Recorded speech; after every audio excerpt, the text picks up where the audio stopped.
চাল কুমড়ো কাটার ঝামেলার জন্যই আমার চাল কুমড়ো বানানো হচ্ছিল না, আর চিংড়ি মাছও পাচ্ছিলাম না। তো আজ পেয়ে গেলাম চিংড়ি মাছ, তাই করে দিলাম এই চাল কুমড়োর ঘন্ট। আজ খুব ঝটপট রান্না করব। একদম হাই ফ্লেম করে চিংড়ি মাছগুলোকে ভাজা করে নিয়েছি।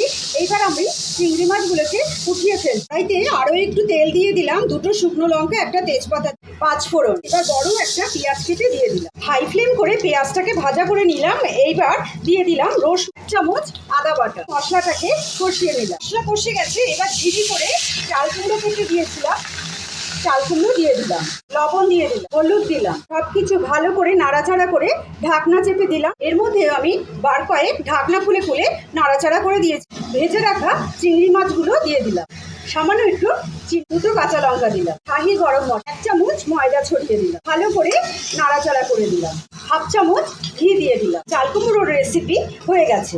একবার এইভাবে বানিয়ে দেখবেন, চাল কুমড়ো একদম বাড়ির সবাই একদম চেটে পুটে খাবে, দুর্দান্ত স্বাদের হয়।